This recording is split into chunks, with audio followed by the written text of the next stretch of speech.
start our lecture with topic Introduction to Accounting. With first chapter Introduction to Accounting. What is account? Daily life में account की जरूरत क्या है, account बनाना ही क्यों है हमने। अकाउंटिंग हर जगह पे हर बिजनेसमैन के लिए जरूरत है अकाउंटिंग की। जैसे एक बिजनेसमैन ने ये देखना है कि मेरे बिजनेस में मैंने कितना अर्न किया, मुझे कैश कितना हुआ, मुझे प्रॉफिट कितना हुआ, लास्ट में मेरे पास आगे के लिए कितना पैसा है, कितनी मनी है जिसको मैं आगे फर्दर स्पेंड कर सकता हूँ, कितनी एसेट्स है लायबिलिटी के अगेंस्ट। तो इसका उससे बहुत बेनिफिट होता है। अब मेमोरी हमारी इतनी शार्प नहीं है कि हम सारी ट्रांजैक्शन डेली जो हो रही है उनको माइंड में रख सके, उसके लिए अकाउंट्स की जरूरत पड़ती है। ठीक है, now come to the meaning of accounting. Accounting is a systematic process of identifying, measuring, recording, classifying, summarizing, interpreting and communicating financial information to the user for judgment and decision making. Now come to the meaning of accounting. Accounting is systematic process. It is systematic process. एक system में चलेंगे, step by step accounting करेंगे, जिसमें very first step is identifying. What do you mean by identifying? आपने पहले ये देखना है कि आपकी ट्रांजैक्शन कौन सी है, क्या चीज। जैसे बिजनेस में सपोज करो एक दिन उसने अपना सेल की सामान की, तो जो वो सेल की दिस इज ट्रांजैक्शन। बिजनेस में कुछ लेके आया, परचेज की, this is transaction. Next is measuring. अब कोई भी चीज, जैसे वाटर सिस्टम था, चीज आपने सामान के बदले में सामान देना, सिमिलरली यहाँ पे वो चीज नहीं है। मेजरिंग मीन्स मॉनिटरी टर्म्स, जो भी हम रिकॉर्ड करेंगे या जो भी हम ट्रांजैक्शंस लेंगे जिसको हम आइडेंटिफाई कर रहे हैं, वो ओनली मॉनिटरी टर्म्स में होनी चाहिए। यानी कि अगर परचेज किया है फर्नीचर 10,000 या 1 लाख, तो वो उसकी मॉनिटरी टर्म है कि 1 लाख का हमने फर्नीचर परचेज किया। Next is recording.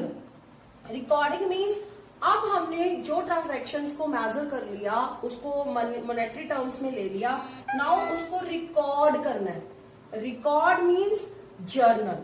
Very first step recording means journal. Journal के आगे फर्दर रूल्स आएंगे, डेबिट एंड क्रेडिट, वो आगे फर्दर हम करेंगे। What is journal? जर्नल में हम जितनी ट्रांजैक्शंस है उनको हम रिकॉर्ड करते हैं। Next is classifying. Classifying means अब हमने क्या करना है, ट्रांजैक्शंस हमने आइडेंटिफाई कर ली, उसको जर्नल में डाल दिया। अब जैसे हेडिंग है, जैसे कैश, बैंक से कैश लिया या हमने परचेज किया फर्नीचर, तो फर्नीचर को हमने परचेज किया है, तो फर्नीचर और कैश हमारे पास 2 टर्म्स आ गई। हमने कैश में फर्नीचर लिया, अब furniture and cash, there are 2 headings. अब ये दोनों हेडिंग्स को हम अलग अलग, फर्नीचर अकाउंट अलग बना देंगे, कैश अकाउंट अलग बना देंगे, ताकि हमें एंड में पता चले कि हमारा टोटल फर्नीचर कितना है और टोटल कैश कितना है। तो उसको हम बोलेंगे लेजर, यानी कि यहाँ पे हम पोस्टिंग भी करेंगे एंड बैलेंसिंग भी करेंगे। Next is summarising. Summarising means अब हमने जितनी भी ट्रांजेक्शन हमने लेजर में ली है, उसको हम trial balance and further income statement, जहां पे ट्रेडिंग प्रॉफिट एंड लॉस आपका बनेगा, वहां हम इसको देखेंगे। वहां क्या इसका मेन प्रोसेस क्या है, जो समराइजिंग है और इंटरप्रिटेटिंग है। इसका मतलब है कि हमें फाइनल लास्ट में चाहिए क्या, कि हमारा नेट प्रॉफिट कितना है बिजनेस को 1 year, after 1 year net loss कितना हुआ, उसको उसकी फाइनेंशियल पोजीशन कैसी है। फाइनेंशियल पोजीशन हमें पता चलती है बैलेंस शीट के थ्रू। बैलेंस शीट में हमारी वन साइड एसेट्स होंगी, another side capital and liability होगी। एसेट्स हमारे बिजनेस में जो हमने ऑन किया, जो हमने खरीदा, जो हमारे पास है बिजनेस के, आप पूंजी बोल सकते हो कि बिजनेस में जो भी हमारे पास है जिनको हमने खरीदा है। और लायबिलिटी मीन्स जिसको हमने पे करना है, यानी कि जो आपकी देनदारियां हैं, तो आपके पास कितनी एसेट्स है अगेंस्ट योर लायबिलिटी। तो ये भी बिजनेस की, अगर आपके पास एसेट्स सफिशिएंट है तो आपका बिजनेस फ्यूचर में अच्छे से चल सकता है, आपको कोई प्रॉब्लम नहीं आएगी। अगर आपके पास लायबिलिटी ज्यादा है, एसेट्स कम है, तो आपको ये सोचना पड़ेगा कि आपके बिजनेस में ऐसे कौन से स्टेप्स लेने हैं, क्या करना है कि आपकी जो फाइनेंशियल पोजीशन है वो आपकी लिक्विडिटी उसमें आ जाए और आप अपने बिजनेस को स्मूथ चला सको। उसके बाद यहाँ पे आएगा communicating financial information to users. अब यूजर्स हमारे पास 2 टाइप्स के हैं, इंटरनल यूजर, एक्सटर्नल यूजर। वो हम आगे further information accounting information users करेंगे। तो इंटरनल यूजर्स एक सिंपल उसमें बता देती हूँ, जो आपके बिजनेस के हैं, बिजनेस के अंदर बाउंड्री में। एक्सटर्नल जो बाहर, जैसे गवर्नमेंट हो गया, क्रेडिटर हो गया, जिसने आपको उधार देना है, ठीक है, गवर्नमेंट ने टैक्स पॉलिसीज देखनी है, या आपका जिससे आपने आगे फर्दर इन्वेस्टर्स हो गए जिन्होंने आपके बिजनेस में इन्वेस्ट करना है, ठीक है। तो ये सारा कुछ जजमेंट एंड डिसीजंस मेकिंग, तो ये हमारा अकाउंटिंग का मीनिंग है। दोबारा रिपीट कर रही हूं, it is a systematic process of identifying, measuring, recording, classifying, summarising, interpreting and communicating financial information to the users for judgment and decision making, and this is accounting cycle। ये accounting cycle है जिसमें very first आपको ये देखना होगा financial transactions कौन सी है, financial transactions कौन सी है।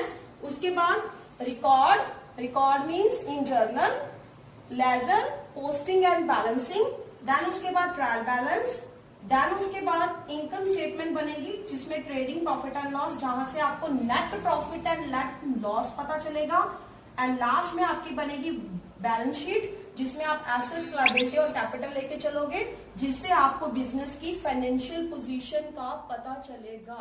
Okay, thank you. After the discussion of meaning of accounting, now come to the topic objective of accounting. Meaning of accounting में हमने किया था कि it is a process of identifying, measuring, recording, classifying, summarising, interpreting and communicating the accounting information to its users, ठीक है। उसके बाद अब अकाउंट्स, हमने अकाउंटिंग कर ली, अकाउंट्स बना लिए। Now what is the main objective of accounting? हम अकाउंटिंग करते क्यों है, उसका मेन ऑब्जेक्टिव क्या है, उद्देश्य क्या है हमारा अकाउंटिंग का? Very first is maintaining systematic record of business transactions. Business transactions का सिस्टमैटिक रिकॉर्ड करना। तो सबसे very first main objective of accounting is maintain systematic record of business transaction. कैसे? Through book keeping, journal, ledger, trial balance. Second is calculation of profit and loss. अब second objective of management is to calculate profit and loss. उसके लिए trading profit and loss account बनेगा जहां से हमें net profit और net loss का पता चलेगा। Third objective of accounting is determination of financial position. Now business की फाइनेंशियल पोजीशन क्या है, उसके पास सफिशिएंट एसेट्स है अगेंस्ट देयर लायबिलिटी, जो हम पहले भी डिस्कस कर चुके हैं।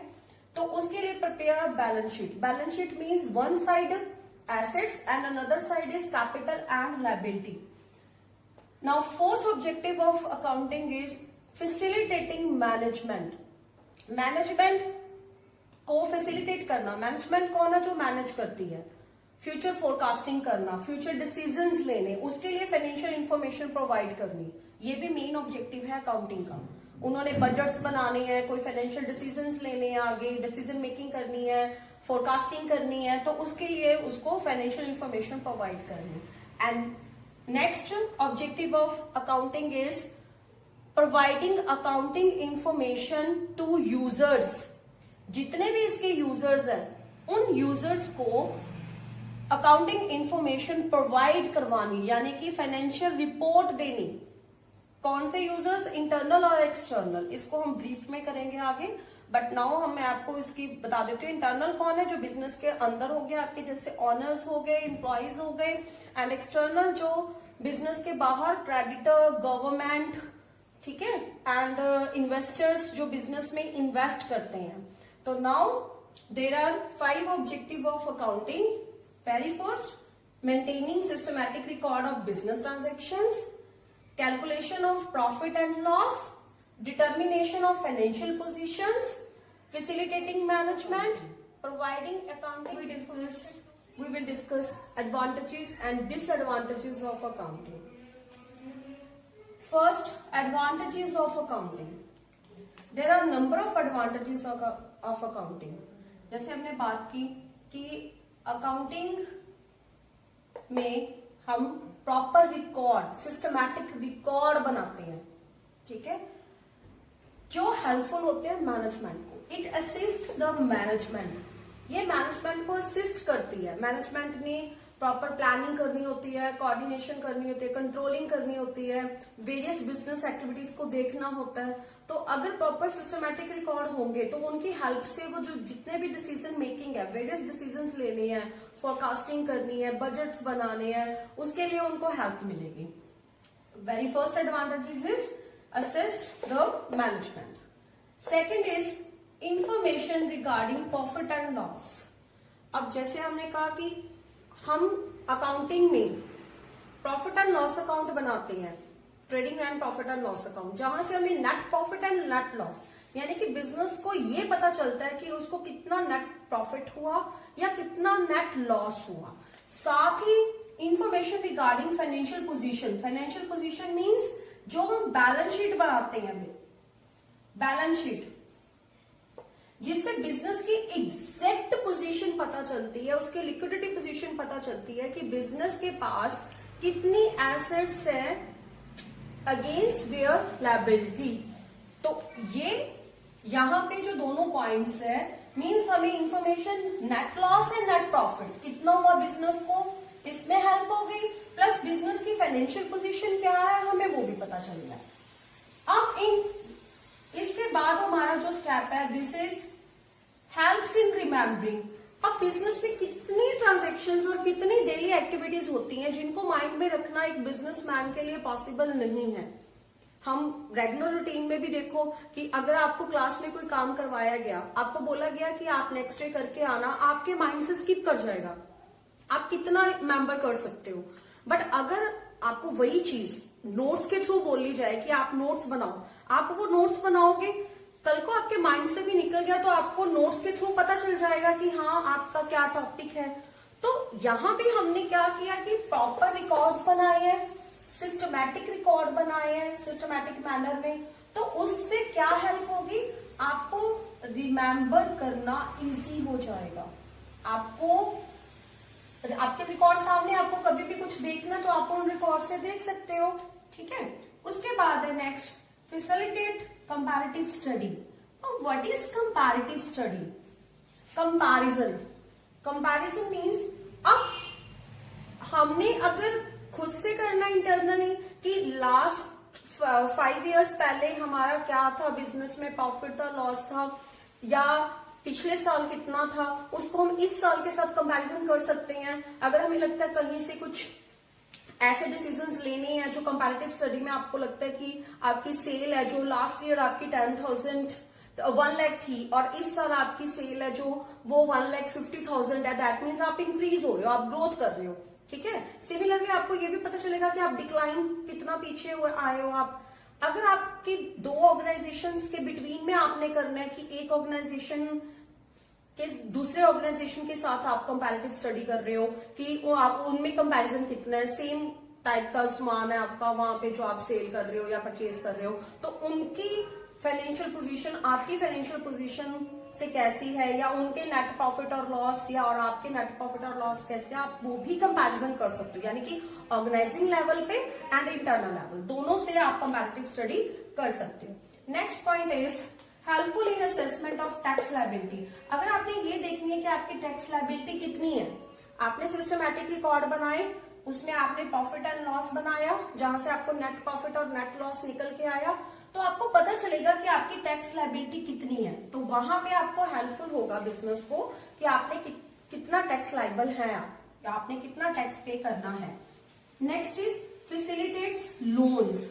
लोन्स, आप कोई भी बैंक है या कोई भी इन्वेस्टर है जिसने इन्वेस्ट करना है या बैंक ने आपको लोन देना है, तो वो क्या देखेगा, सबसे पहले आपकी फाइनेंशियल पोजीशन देखेगा कि आपके पास कितनी एसेट्स है अगेंस्ट योर लायबिलिटी, यानी कि आपकी फाइनेंशियल पोजीशन ठीक है। कल को उन्होंने लोन दिया तो क्या आप लोन वापस करने में कैपेबल हैं, आपकी कैपेबिलिटी है। तो वो सारी चीजें उनको पता चलेंगी। आपकी ये जो इन्फॉर्मेशन यहाँ पे प्रोवाइड हो रही है profit and loss and balance sheet से, तो वहां से आप जो बैंक्स है उनको लोन देने में इजी होगा और आपको भी पता चलेगा। तो जो आपके लोन्स हैं वो रेज होंगे और आपको इसकी फैसिलिटी मिलेगी। Next is helps in the realisation of tax.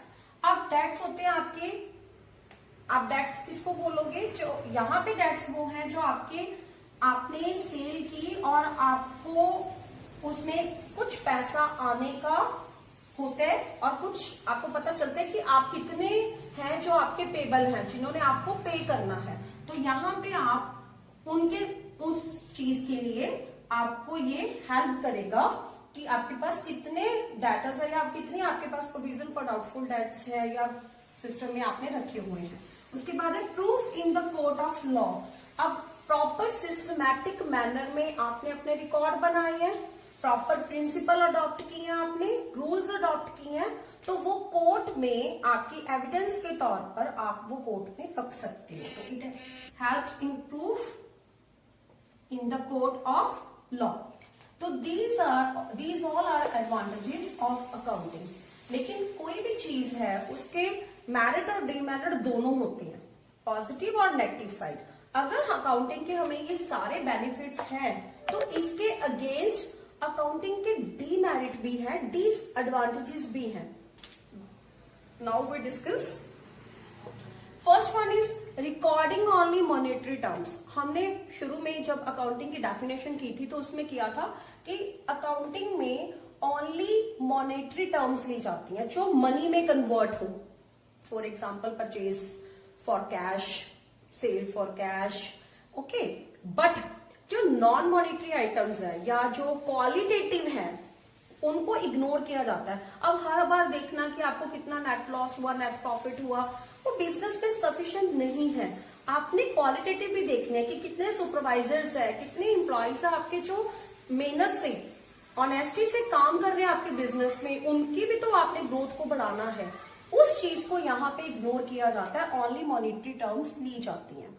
Number 2 is it is based on historical cost. Historical cost means its original cost, ये इसकी ओरिजिनल कॉस्ट पे है। जैसे 5 इयर्स या 10 इयर्स पहले हमने जो वैल्यू ली है मशीन की वो ली है 1 लाख, तो हम ये मान के चलते हैं कि 10 इयर्स तक वो 1 लाख ही रहेगी, ठीक है। यहाँ पर उस 10 इयर्स में उसकी जो प्राइस है उसमें जो चेंज हुआ है उसको हम इग्नोर करते हैं, यानी कि उसके ओरिजिनल कॉस्ट पे चलते हैं, जो उसकी मार्केट वैल्यू है उसको हम इग्नोर करते हैं। तो यहाँ पे second point is it is based on historical cost. Number 3 is accounting is not fully exact. आप अगर इसको बोलो कि ये फुली एग्जैक्ट है, वो नहीं है, बिकॉज हम यहाँ पे एस्टिमेशन लेते हैं। जैसे आप एस्टिमेशन लेते हो यूजफुल लाइफ ऑफ एसेट्स, वही बात कि 10 इयर्स तक आपकी जो एसेट्स है वो चलेंगी, बट ये क्या श्योरिटी है कि वो 10 इयर्स तक ही चलेंगी? 10 इयर्स से ज्यादा भी चल सकती हैं।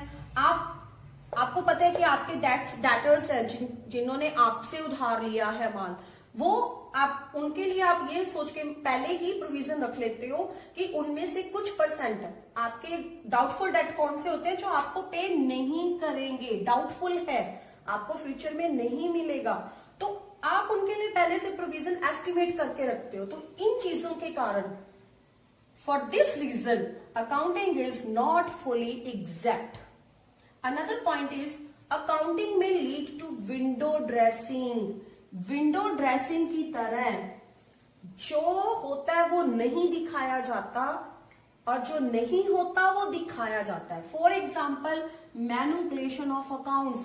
अगर हमने बैंक से लोन लेना है तो क्या करेंगे, अपनी प्रॉफिट एंड लॉस या बैलेंस शीट को हम थोड़ा सा मैनिपुलेट कर देंगे, थोड़ा प्रॉफिट ज्यादा दिखा देंगे, फाइनेंशियल पोजीशन ज्यादा अच्छी दिखा देंगे, ताकि बैंक को लगे कि हमारी फाइनेंशियल पोजीशन अच्छी है और हम इनको लोन दे सकते हैं। तो दीज ऑल आर एडवांटेजेस